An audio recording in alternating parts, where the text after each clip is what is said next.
Hey,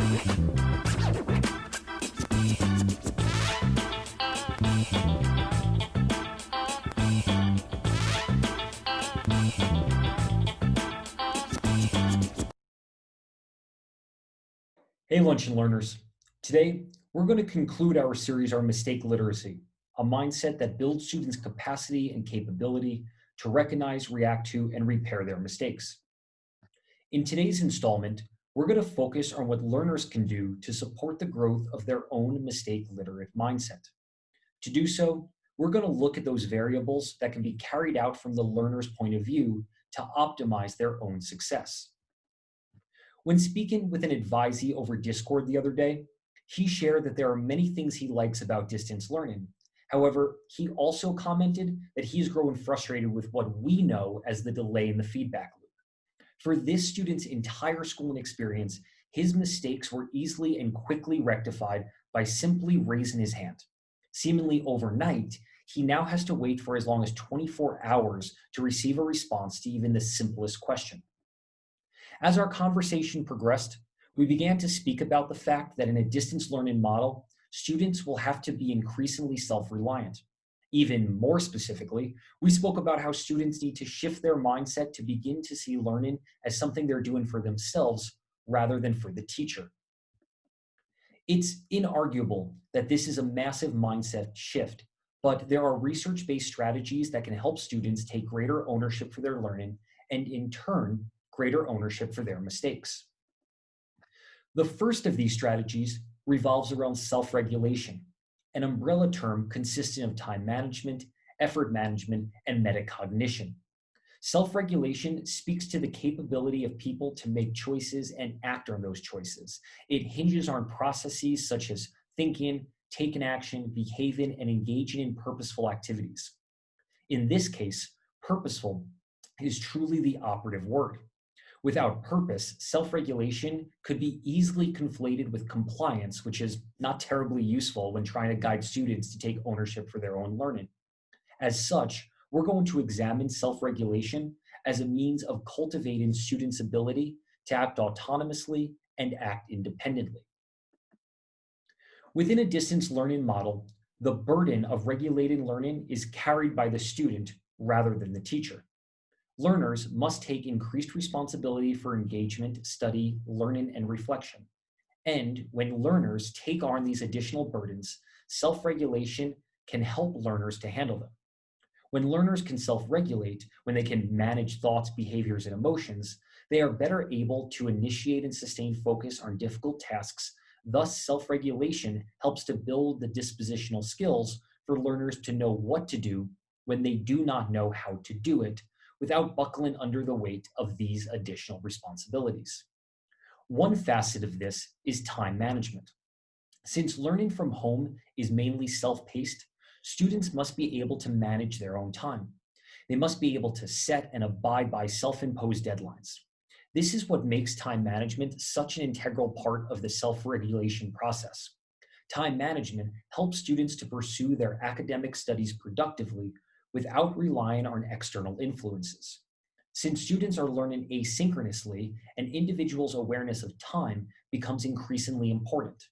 Important as time management is to student success, though, time is linked to effort. Effort management, more commonly referred to as concentration, is defined by a student's ability to maintain focus on the task at hand by ignoring outside stimulants.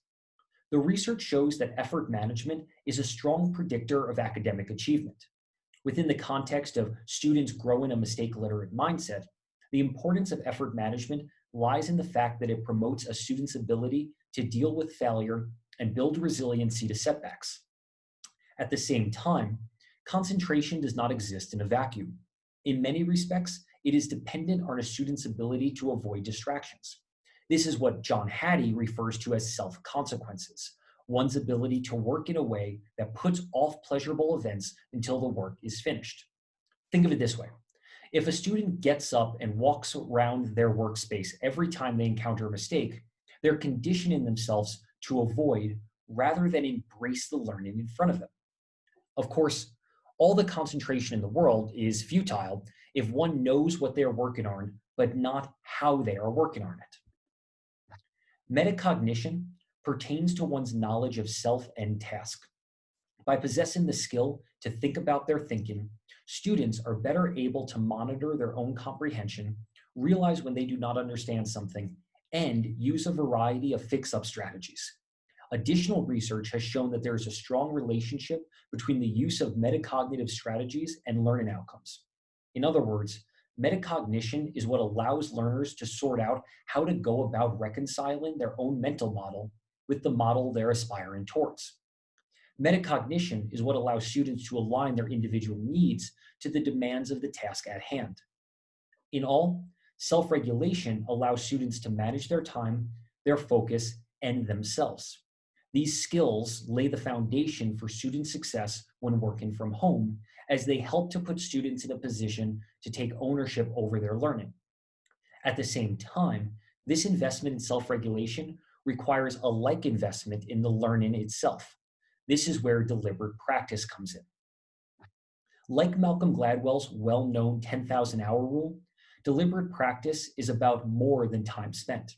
It's about how that time is spent.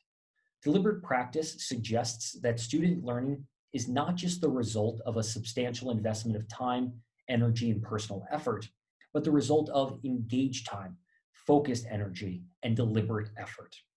We don't just make a mistake, correct it, and never think about it again. Learning from our mistakes hinges on a recursive process of working on technique, seeking critical feedback, focusing on shoring up weaknesses, and starting over again. In doing so, students can actually influence their growth as a learner. The long axon trunk of neurons are covered in fatty sheaths of myelin. Deliberate practice leads to these sheaths becoming thicker, which increases the speed that the signals travel along them. The more you practice, the more a neural pathway fires, the more myelin builds up, so on and so forth.